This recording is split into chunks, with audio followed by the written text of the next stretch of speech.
Enquanto muitos dormem,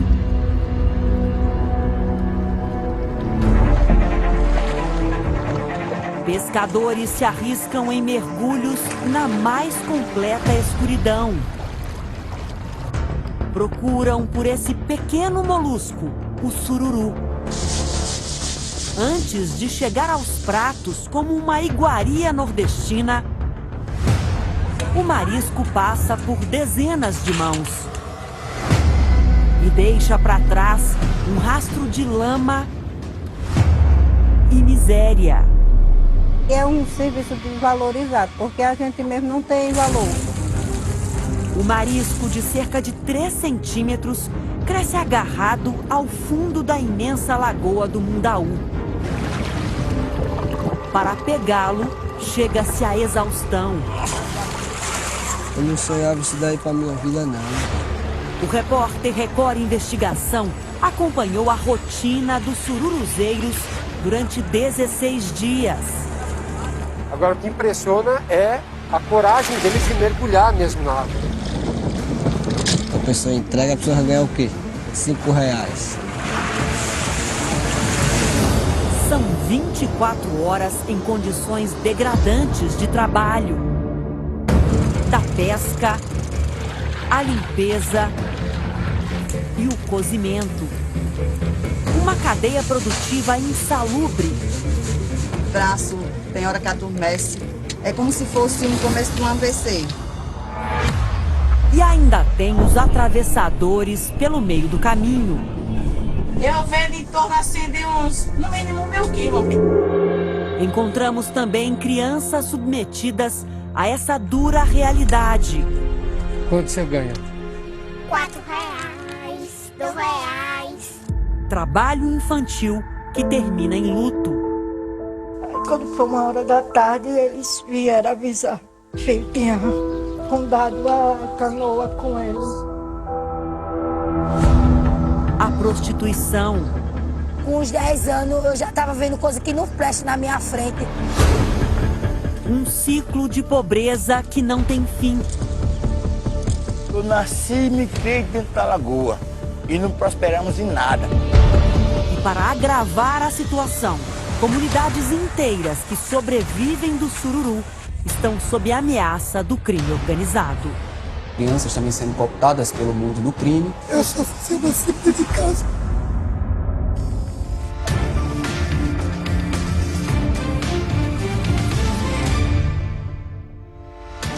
Olá, boa noite para você. O repórter Record Investigação foi a Maceió, em Alagoas, para acompanhar a exaustiva jornada de trabalho de adultos e crianças que dependem da pesca de um marisco pouco conhecido no Brasil. Dos mergulhos em meio à escuridão, ao calor dos fornos improvisados para cozinhar o sururu. Uma realidade de pobreza, exploração e discriminação. A reportagem é de Marcos Reis, Laura Ferla, Aline Bertoli e Gilson Fred. Sururu, vidas abandonadas. Os remos quebram o silêncio da madrugada. O breu embaça nossa visão. Entre as luzes distantes, mais de 100 pescadores já estão na Lagoa do Mundaú, em Maceió, Alagoas, em busca do sururu. Rapaz, se fosse por mim, velho, eu não trabalhava nisso daí mais não. Eu não sonhava isso daí pra minha vida, não. Sonhava algo melhor, coisas boas pra minha vida. Eu não devia parar. Silvio acordou bem antes do sol nascer. Eu acompanhei a rotina exaustiva do pescador de 21 anos. É aqui. Silvio, bom dia. Bom dia. Tudo pronto? Tudo. Podemos entrar? Pode. Você mora com quem aqui? Mora eu, minha mulher e minha filha. Tá todo mundo acordado? Tá dormindo. Estão dormindo ainda? É. É só você que levanta cedo? Só. Já tá pronto para ir? Não, vou me arrumar agora para ir. As luvas surradas e a calça justa servem de proteção na hora do trabalho. E a calça, para não arranhar as pernas aqui das pernas assim. A refeição é um pouco de água e um tanto de pó.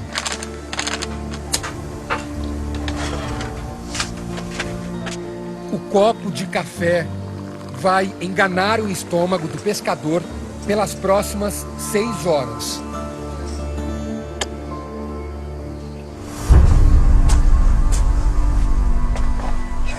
Baiano é o sogro de Silvio, tem 48 anos e pesca sururu há 18.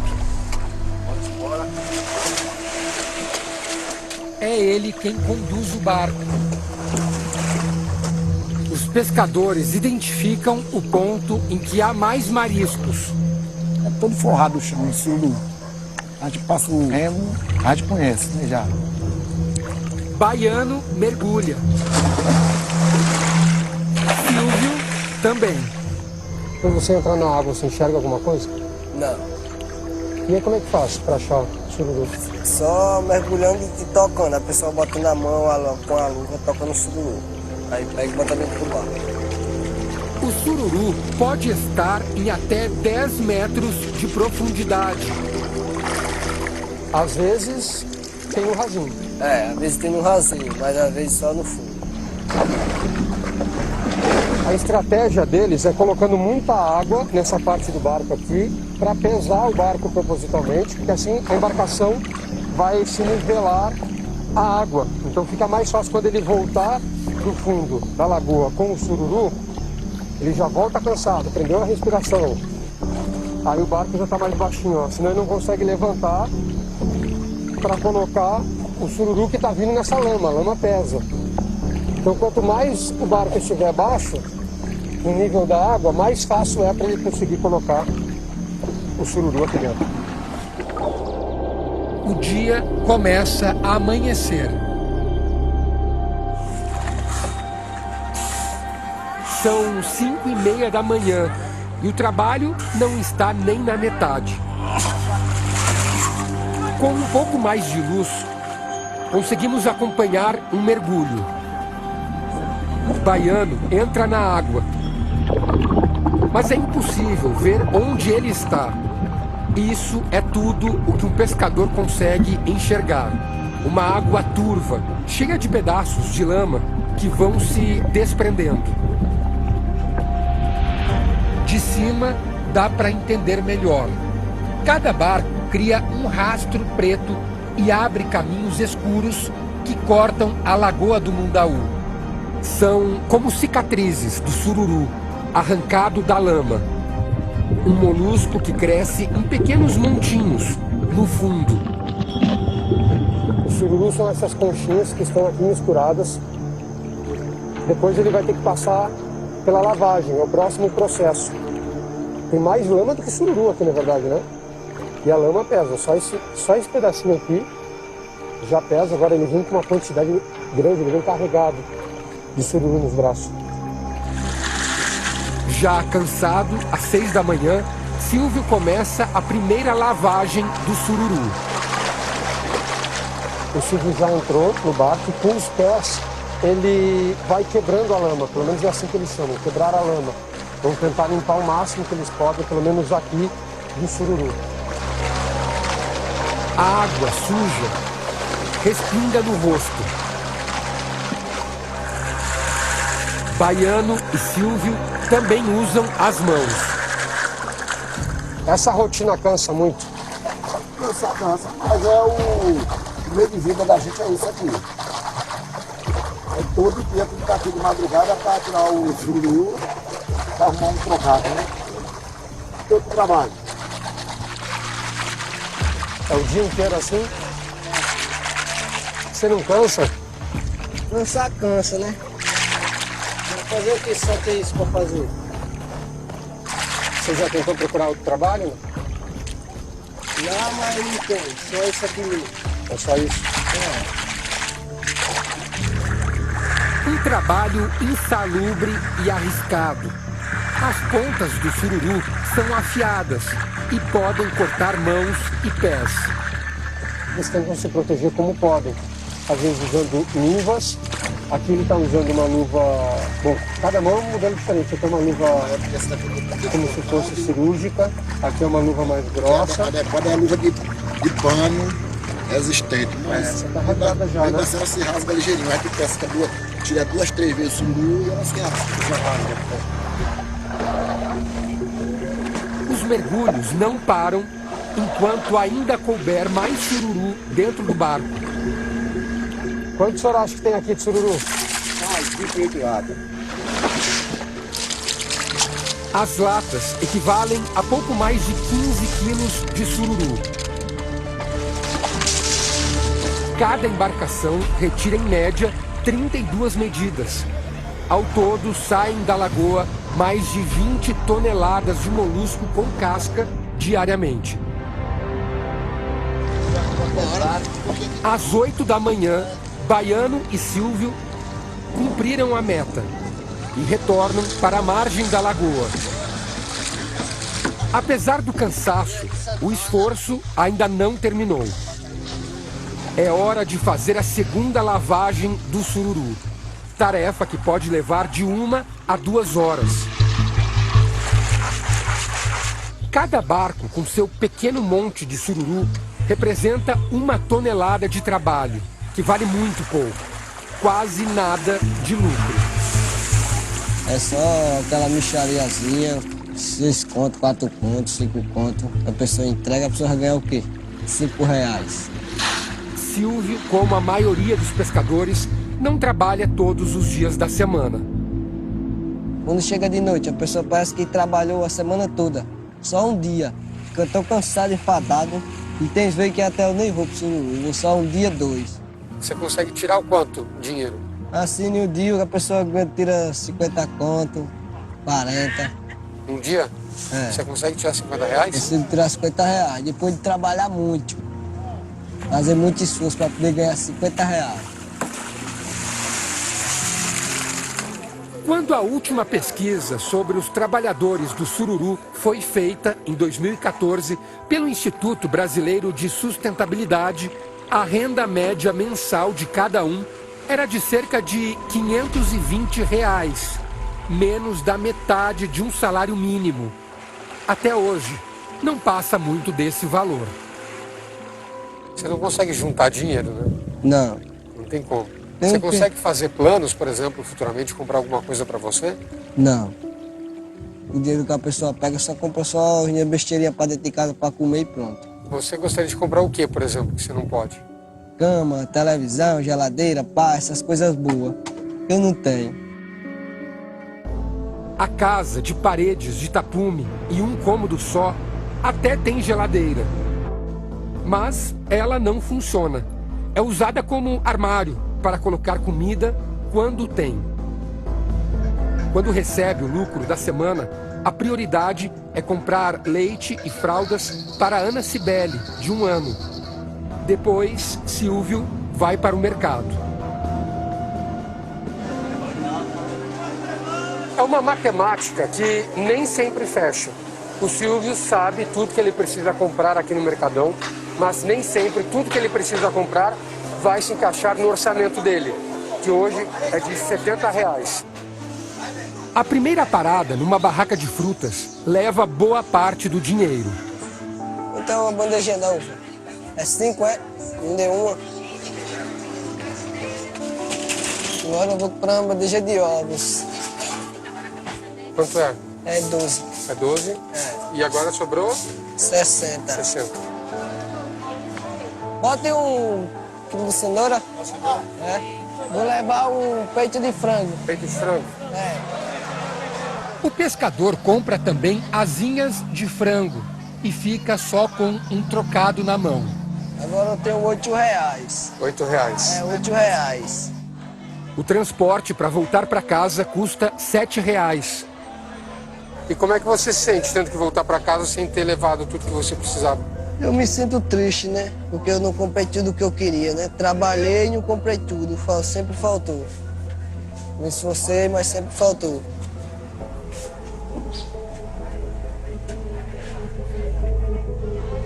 Silvio retorna para a comunidade com o que deu para comprar. Quando eu estudava, eu pensava de ser um policial. Pensava nisso, de ser um policial, ser um bombeiro. E isso te entristece?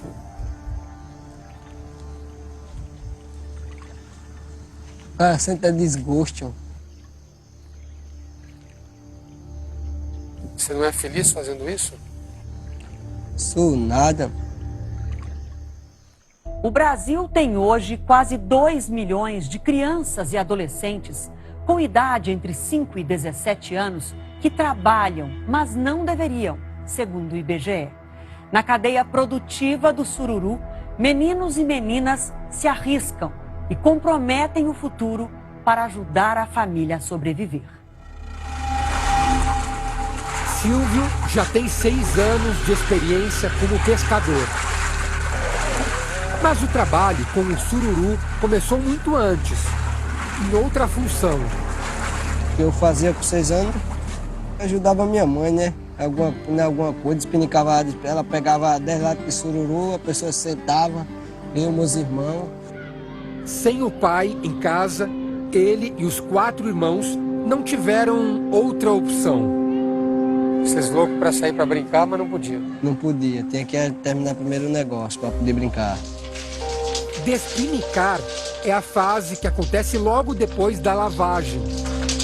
Um trabalho repetitivo que leva horas, como quase tudo que envolve o sururu. Parecia que não ia nem acabar mais. Mas os únicos para ajudar era nós. Trabalhar desde muito cedo, sem direito a brincadeiras, é comum na Lagoa do Mundaú. Quase 20% da mão de obra é de crianças e adolescentes, com idade entre 10 e 17 anos. Encontramos mãos pequenas, já muito ágeis, como as dessa menina, de 7 anos. Você me ensina o que você está fazendo? Catando sururu. Catando sururu? Você está limpando ele, né? E aí como é que se limpa o sururu? E você aprendeu a limpar sururu, você tinha quantos anos? Faz tempo? Faz tempo. Com quantos anos ela aprendeu? 5 anos. 5? 5 anos. Cabelo curto, colar e um vestido bonito. Ela é uma menina vaidosa. Toma cuidado para não sujar a roupa, embora seja inevitável. Tira esse pano da perna.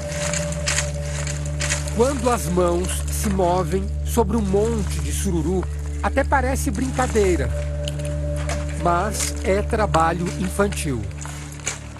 Quando você está fazendo sururu, você está brincando também ou não? Não. Não? Sururu não é brincadeira? Não. Não? O que é? Trabalho. É um trabalho físico muito exigente, muito duro para essas crianças que ficam expostas ao sol durante horas e que traz consequências muito negativas que são imediatas no seu acesso a uma saúde de qualidade, no seu acesso à escola, mas que também pode trazer danos que são irreparáveis. Em todo o país, 1.800.000 crianças exercem trabalho infantil, segundo o IBGE. A infância comprometida tem preço. Quanto você ganha? R$4, R$2. Dinheiro para alimentar desejos simples. Você gasta com o quê? Com lanche. Com lanche? Que lanche que você gosta de comprar? Coxinha. Pastel. O que mais? Batatinha. Batatinha.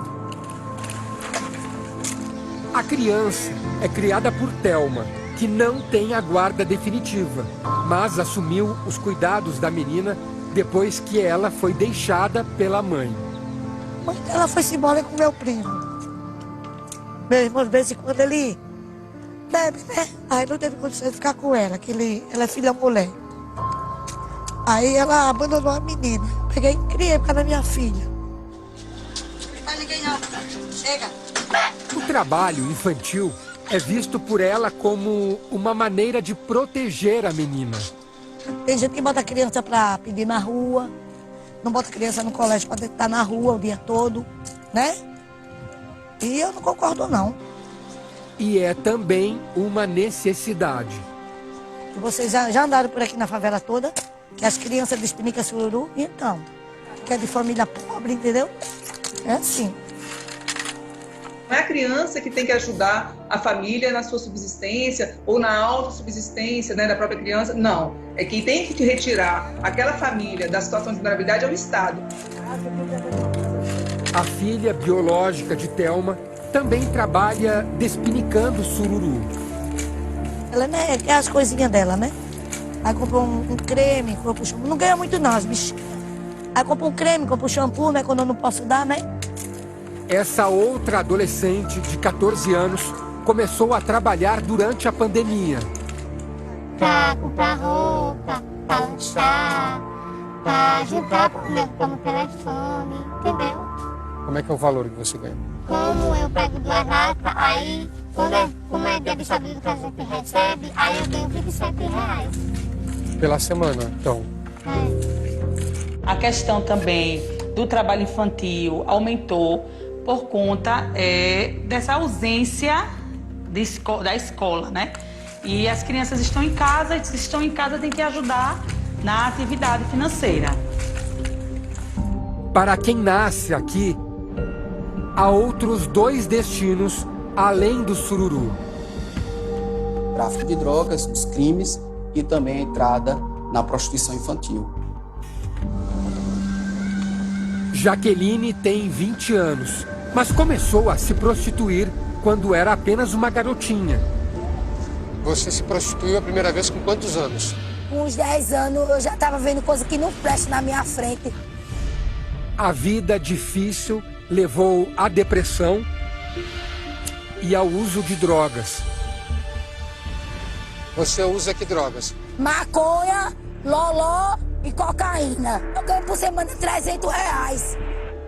E você faz o que com esse dinheiro? Eu boto dentro de cá pra comprar mistura, alguma coisa que preste. Uma pesquisadora da Universidade Federal de Alagoas descobriu em 2008 que mais de 60% dos casos de prostituição infantil em Maceió estavam concentrados nas 4 comunidades ao redor da lagoa. Na sua grande maioria, são mulheres negras de origem humilde, né, e que estão submetidas a um processo e um ciclo vicioso de exploração, pobreza e discriminação. Tem muita criança que faz programa aqui? Muita adolescente. Tem muita adolescente? Muita menina nova querendo se prostituir. As meninas com quantos anos estão se prostituindo aqui? 13, 14. Em 2009, 415 casos de exploração sexual de crianças e adolescentes foram registrados na região. Apesar da fala indiferente, Jaqueline sabe o peso que essa realidade tem. E quando você vê uma adolescente se prostituindo na rua, você fala o que pra ela? Mulher, vai pra casa que isso é feio. Acaba sendo um tipo de crime tanto silenciado pelas vítimas, que muitas vezes não sabem procurar, porque se tratam de crianças e adolescentes, como, infelizmente, pelas próprias famílias. A vulnerabilidade também abre portas para o tráfico de drogas. É uma região perigosa justamente por isso, pela falta de políticas públicas. Isso faz com que os traficantes, por exemplo, dominem a região, consigam cooptar jovens, adolescentes. Crianças de que idade?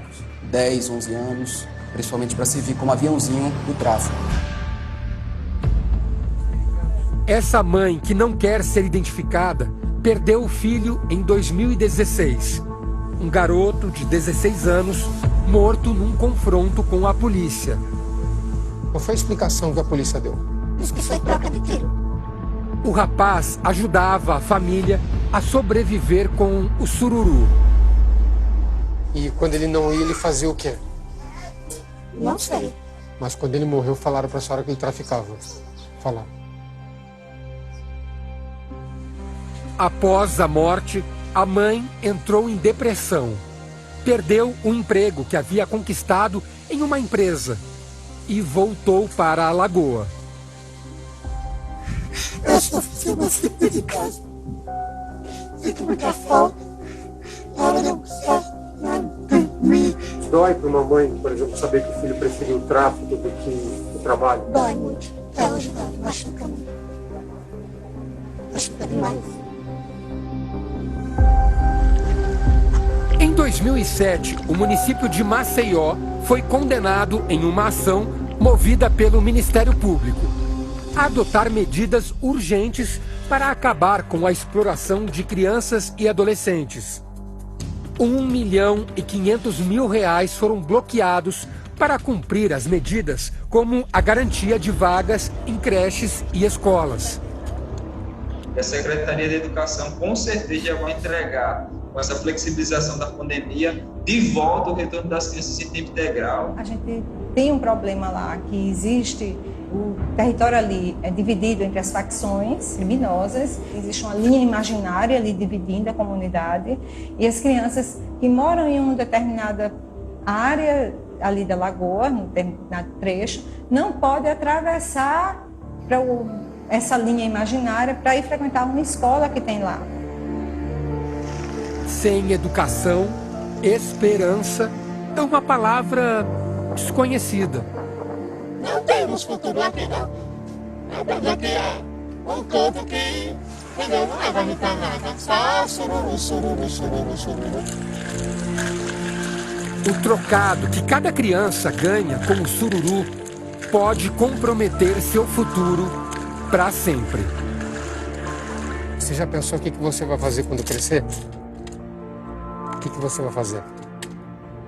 Cadastro.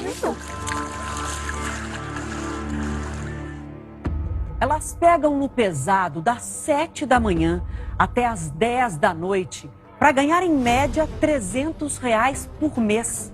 Essa é a rotina das mulheres encarregadas de limpar o marisco. No amontoado de telhas cinzas e barracos minúsculos que se emendam uns aos outros, vivem 1.600 famílias às margens da Lagoa do Mundaú. Não existe um registro de quantos barracos como esse foram construídos às margens da lagoa. O que se sabe é que 4 grandes comunidades foram levantadas nessa região. Só que com o tempo elas cresceram demais e se transformaram em verdadeiros labirintos de vielas e de casebres. Mais de 70% das casas têm apenas um cômodo. A senhora mora com quem nessa casa? Meu esposo, meu filho e meu neto. 4 pessoas? 4 pessoas. Divididas em quantos cômodos? Em 2 cômodos. 2? 3 com banheiro. Aqui eu faço a sala e tipo um quartozinho. Então é sala e quarto junto. Aqui dorme seu filho? Dorme meu filho e meu neto na cama. Seu neto. Aí depois na parte de trás aqui tem um banheirinho. A senhora conseguiu construir um banheirinho? Fiz um banheirinho. Eleonora é marisqueira. Como 72% dos moradores, não recebe água tratada. A louça suja da última refeição muitas vezes tem que esperar. Essa água está vindo da onde? É uma encanação clandestina, que foi lá do outro lado da pista. Tá mais difícil para a água chegar. Essa hora não chega, só mais à noite. Aí eu junto. Não chega? Essa hora não. Além da água, a energia que chega também é clandestina. O forno quase não é usado. Falta dinheiro para o gás. Faço um fogozinho de lenha, cozinho um feijão, cozinho um arroz, já para economizar o gás. A renda, que não dá para quase nada, vem do trabalho como despinicadeira. Uma atividade minuciosa de separar o sururu de um pequeno cordão que o prende à lama. A senhora acorda a que horas? Eu tô acordada desde as 4 da manhã. E vai Só vou dormir 10 da noite, 11. todo dia? Assim? Todo dia. De segunda a sexta, de segunda a sábado. As mulheres normalmente são as encarregadas desse serviço. Elas representam quase 70% de toda a mão de obra na cadeia produtiva do sururu. Apesar de serem maioria, são as que menos ganham. O rendimento mensal de uma despinicadeira pode ser menos que 1/3 do que ganha um pescador. Cerca de R$300 ao mês. E é um serviço desvalorizado, porque a gente mesmo não tem valor. Como recebem por produção, elas precisam ser rápidas. Eleonora acumula 38 anos de experiência. Quando eu vim morar aqui, eu tinha 9 anos. Então, desde que a gente veio pra cá, meu pai tirava sururu. Num dia bom de trabalho, elas enchem 12 baldes como esses aqui com sururu limpo. Isso significa que elas passam 12 horas por dia nessa posição, sentadas e encarando esse trabalho manual. Agora, por exemplo, são 10 horas da manhã e até agora elas encheram 4 baldes. Isso significa que tem muito trabalho ainda pela frente. O movimento repetitivo causa danos à saúde. Quase 45% dos trabalhadores do sururu relatam dores musculares e inflamações como tendinite e bursite. Essas doenças são predominantes na função de despinicar. A senhora tem alguma dor? Tem. No corpo? O que a senhora sente? Eu sinto dor na clavícula, os braços, tem hora que adormece, a gente derruba a lata quando tira do fogo, sem sentir. É como se fosse um começo de um AVC, a dormência. Eleusa é irmã de Eleonora. Mulheres de uma mesma família costumam se unir e depois dividem os lucros.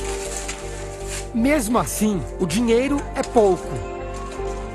Já faltou alguma coisa aqui na sua casa? Já. O ser humano que vive aqui nessa comunidade, nessa periferia, disser que não faltou um alimento dentro da sua casa, me chama então. É dolorido falar, mas é uma verdade. Assim como a irmã, ela começou como despinicadeira aos 9 anos. Mas vocês não saíram do sururu? Não. É uma geração que traz outra geração, uma atrás da outra. 2 filhos dela também trabalham com o sururu. Você não tem medo que eles não consigam sair do sururu? Tenho. Esse é um medo que percorre a cada dia, né? A vida do ser humano. Para melhorar a renda familiar, Eleusa pesca. A Eleusa faz parte de um grupo muito pequeno de mulheres que encaram a lagoa para pegar sururu. São apenas 8 mulheres nessa comunidade.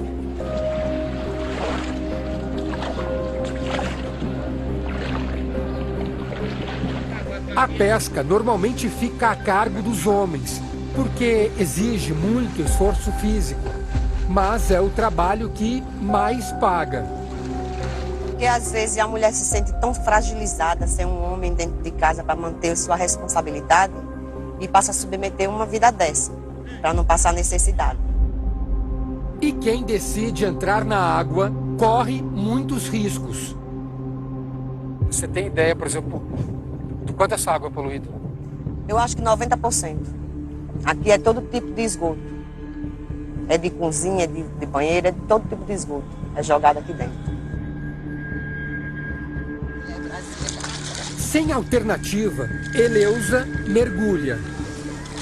A cada retorno, traz as mãos cheias de sururu. Eu vou entrar na lagoa agora para conhecer um pouquinho mais das dificuldades, das limitações que eles têm dentro d'água. Eles percebem que aqui há sururu pelo que eles sentem quando pisam. Conforme a gente vai pisando, a gente vai sentindo a lama, mas a gente vai sentindo como se fossem pedrinhas, que na verdade são as conchas onde o sururu fica. Então aqui ela vai até o fim, tira essa quantidade de lamaçal onde o sururu vem preso. Não dá para precisar o quanto de sururu tem aqui. Não dá para saber. Ele vem preso, ó. O sururu tá aqui dentro, ó. Dessas conchinhas aqui. Aí tem que abrir a concha ainda para poder tirar o sururu. Ainda em contato com a água e toda a sujeira, Eleusa precisa fazer a primeira lavagem do sururu. De pouco em pouco, vai enchendo o barco. O resultado é uma caixa cheia que ainda precisa ser despinicada.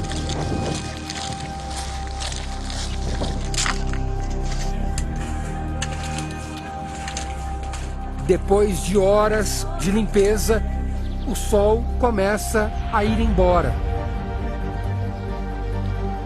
O trabalho com o sururu continua. Agora é preciso cozinhar o molusco para abrir as conchas. E depois peneirar.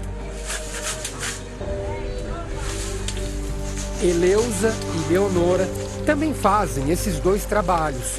Mais uma forma de aumentar a renda. Aqui a gente já consegue ver que as conchas estão abertas, ó. Elas abriram na fervura. E esse amarelinho aqui que é a carne do sururu. É isso aqui que vai se comer depois, ó. E exige muito esforço da gente, o movimento no braço, que é o movimento braçal aqui. Tem que aguentar para peneirar. O calor aqui é forte, muito né? tanto, porque a gente trabalha com 4, 5 fogos, 6 fogos e o vapor é esse, a quentura é essa. Fogo, calor, fumaça, esforço que esgota só de ver.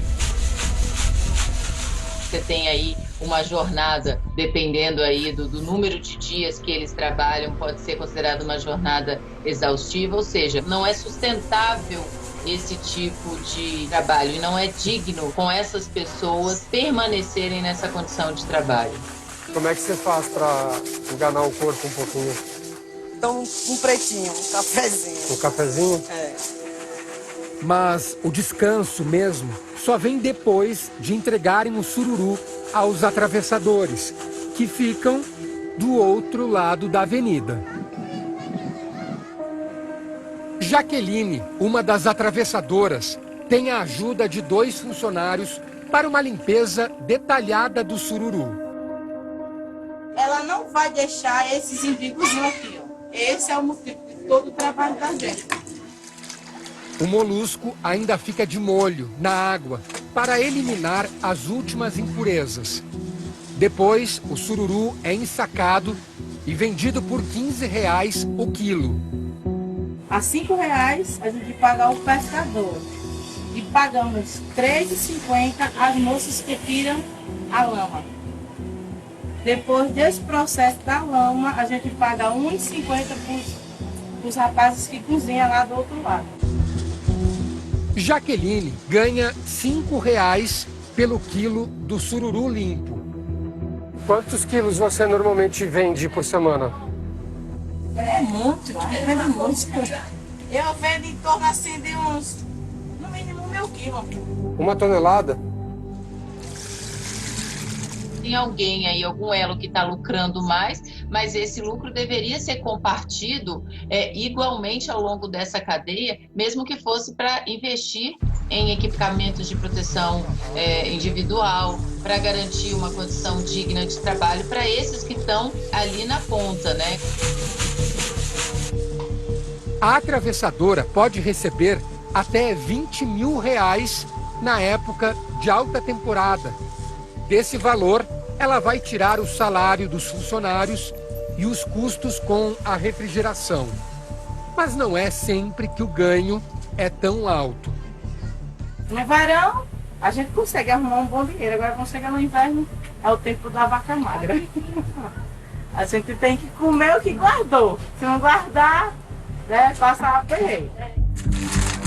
Uma cooperativa de marisqueiras começou a ser criada no ano passado, mas o projeto foi interrompido com a pandemia. O objetivo é garantir o mínimo de dignidade aos trabalhadores do sururu. Tem sim como se mudar a realidade, se estruturar aquelas pessoas que vivem dessa atividade para que elas possam melhor gerir o produto, manusear, manipular de forma adequada. Enquanto isso, o sururu, retirado com tanto esforço, chega aos restaurantes muitas vezes como uma iguaria. Um prato como esse pode custar R$80. E os sururuzeiros, que não têm sequer energia elétrica para refrigerar o molusco, continuam com uma única opção para vender o produto. A senhora pode chegar para o atravessador e aumentar o seu preço, por exemplo? Não. E se você não vender para eles? Apodrece, né? Não tem para quem colocar, né? Emanuel, de 15 anos, jamais havia colocado os pés na lagoa para catar sururu. Até o dia em que foi convidado por amigos. Uma história que marcou os pais dele para sempre. O que vem das águas do Mundaú é o que garante a sobrevivência de muitos ao seu redor. A mesma lagoa que tanto dá, também tira. O que aconteceu com o Emanuel? Ele me pediu para ir para a lagoa lavar sururu, mas só que eu pensei que era na beirada, mas só que não foi. E levaram ele para dentro da lagoa para tirar o sururu e terminou a... Eu não gosto de falar.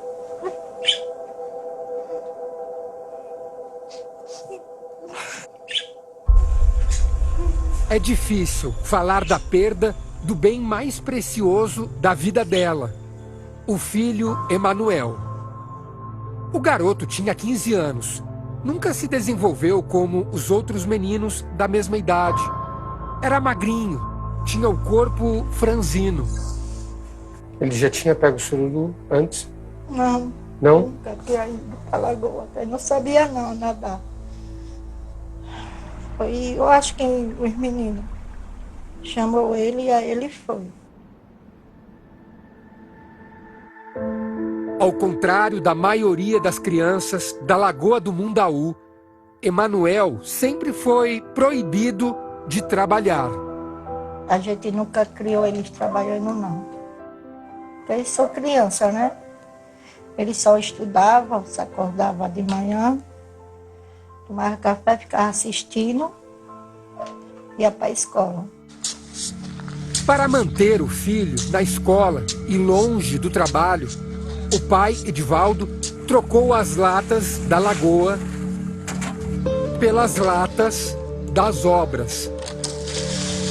Virou servente de pedreiro para ganhar cerca de um salário mínimo por mês.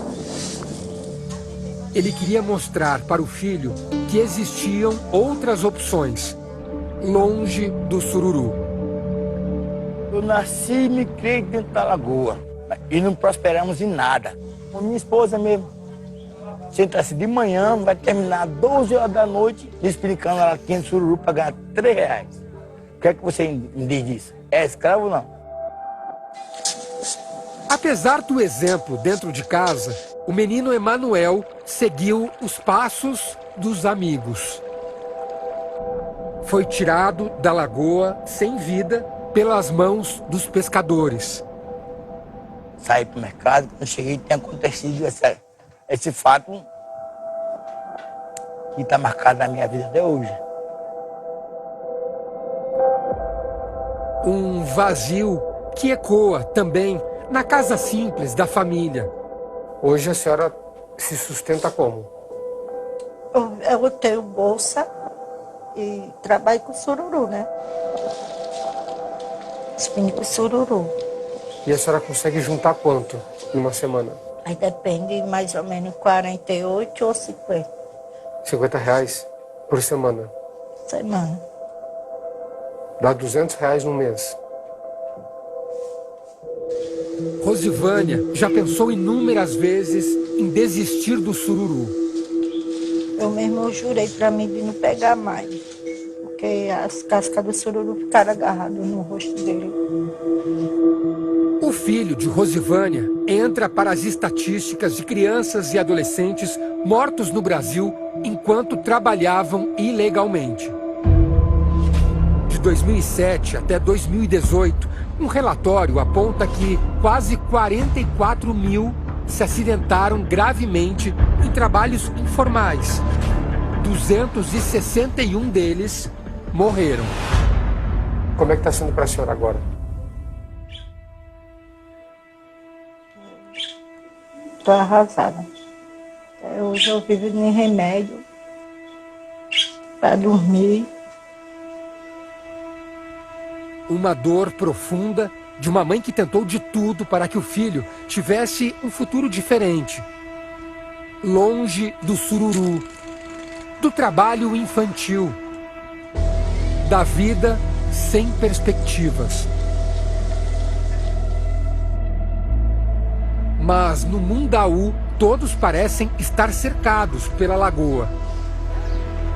Como se esse fosse um destino impossível de escapar.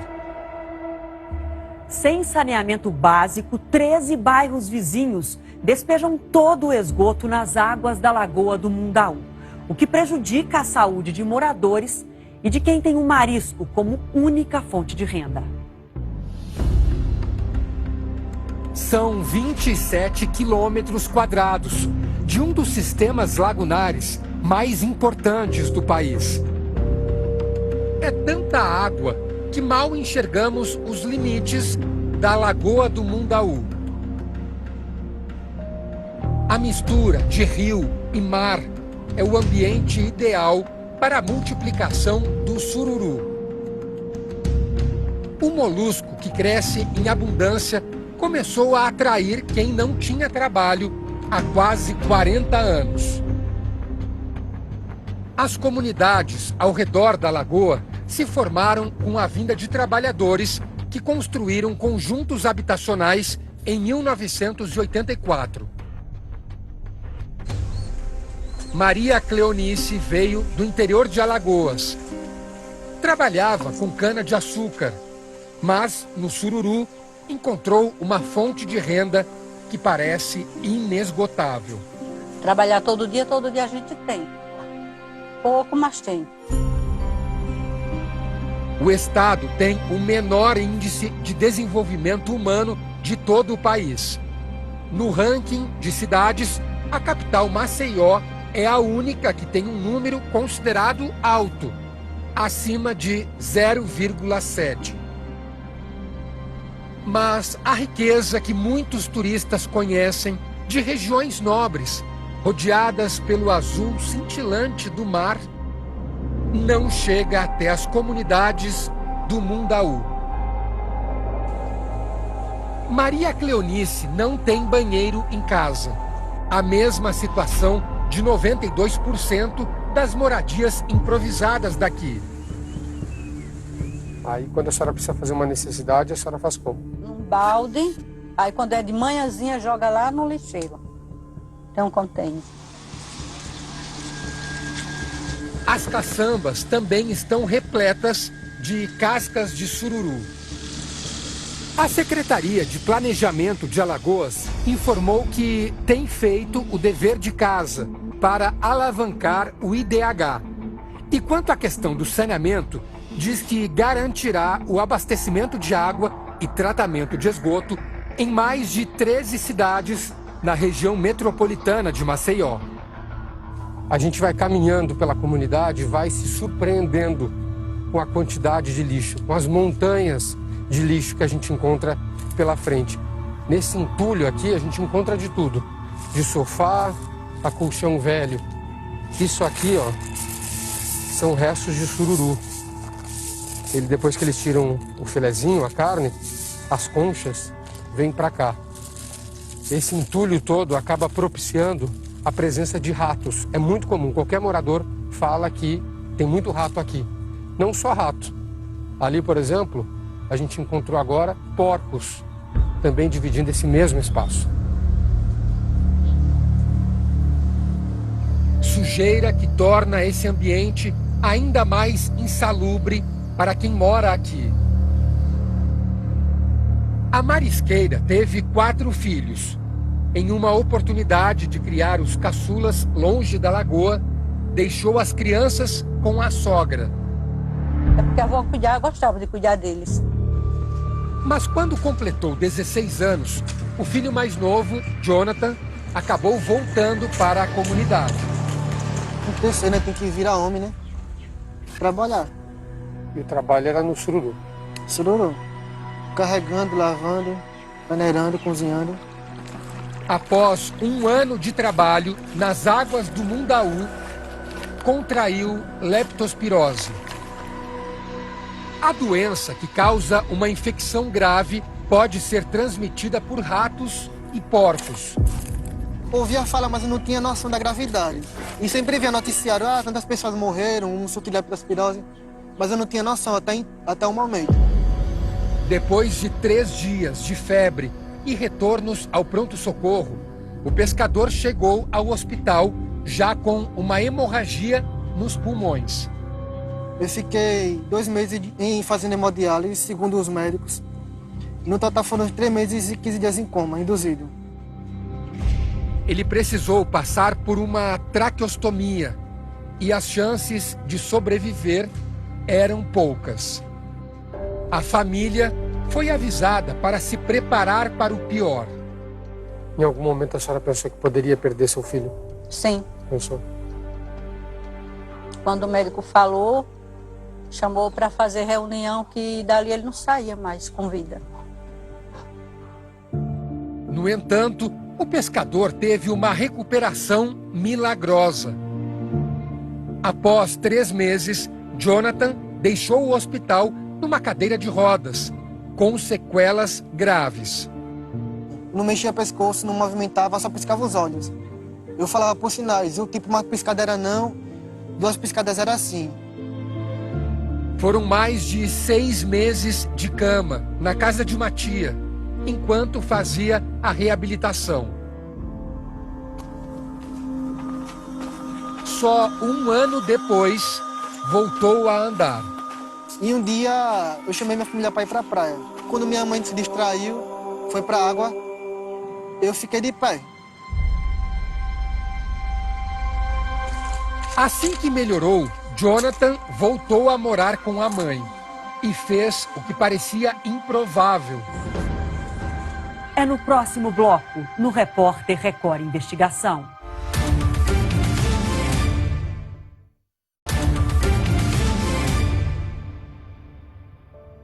Jonathan se recuperou de uma leptospirose que quase o matou. Nas condições precárias em que vive, ele teme adoecer novamente. E também a pesquisa que encontrou metais pesados nas águas da lagoa e no sangue dos pescadores. Assim que melhorou, Jonathan voltou a morar com a mãe e fez o que parecia improvável. Retornou à lagoa. Na verdade, eu nunca quis trabalhar com sururu, foi porque foi a saída que eu vi, né?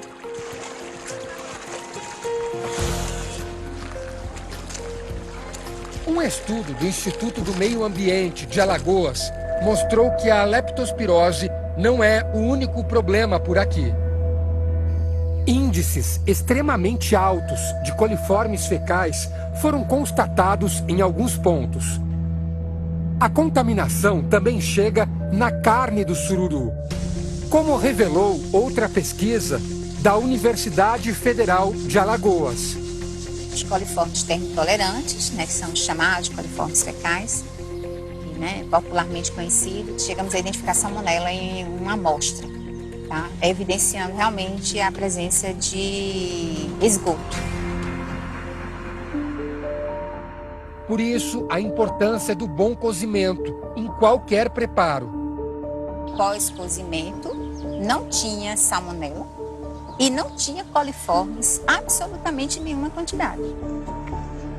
Todo o esgoto da comunidade desemboca na lagoa, sem qualquer tipo de tratamento.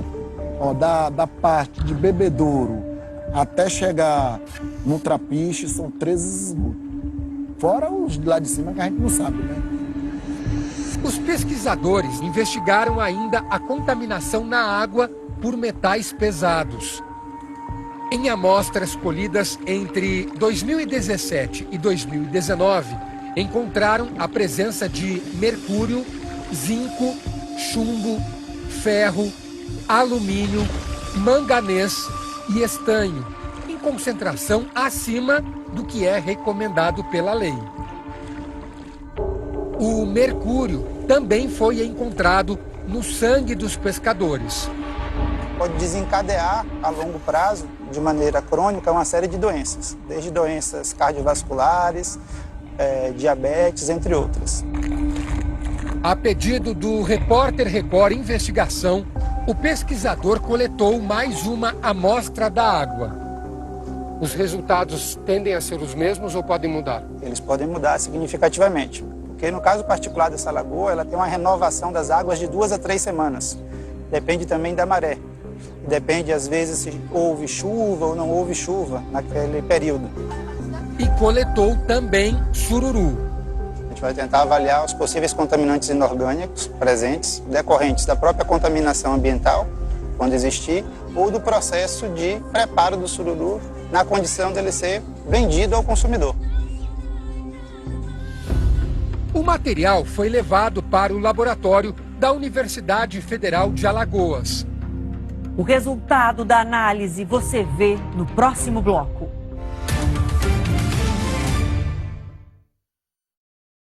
Aqui você pode ter quantas mulheres quiser. Devia fazer o mesmo, não é? Amanhã, 9 da noite. Não é? 4º capítulo. Deus falou comigo que o mundo vai acabar.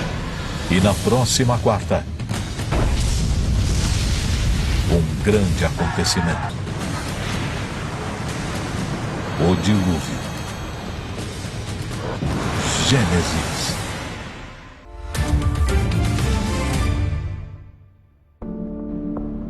O material foi levado para o laboratório da Universidade Federal de Alagoas.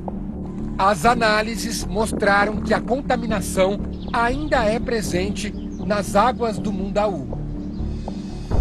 Foram encontrados chumbo e cobre em excesso. Já na carne do sururu, arsênio. Metais que fazem mal à saúde. Está sendo considerado que é uma exposição continuada e não simplesmente algo pontual de poucos minutos. Você teria que viver aqui e fazer uso dessa água durante muito tempo. Jonathan assume novos riscos todos os dias. Você não tem medo de contrair a mesma doença de novo ou outra doença por conta desse lixo todo? Tenho. Porque eu acho que assim, se eu contrair isso de novo, eu não se deveria. Enquanto avança lagoa adentro, vai na contramão dos seus sonhos. Ainda assim, acredita em um futuro diferente.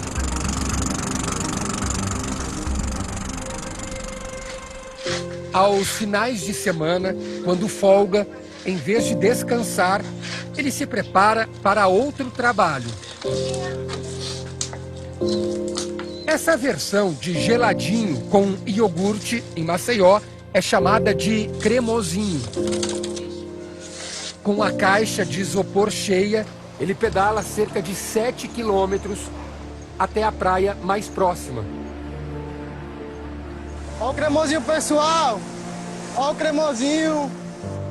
Cada unidade é vendida por R$ 1,75. Eu consigo tirar em torno de R$60 por dia, 50, 60. Depende do movimento.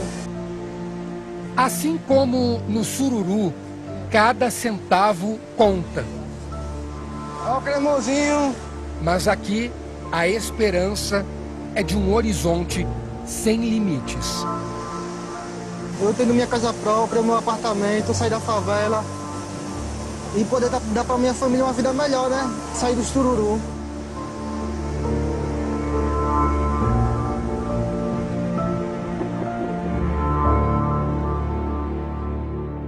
O Repórter Record Investigação de hoje fica por aqui. Nos encontramos na próxima quinta, às 10h30 da noite, com mais uma reportagem especial. E você pode ver a íntegra deste e de todos os nossos programas no Play Plus. Obrigada pela sua companhia. Até semana que vem.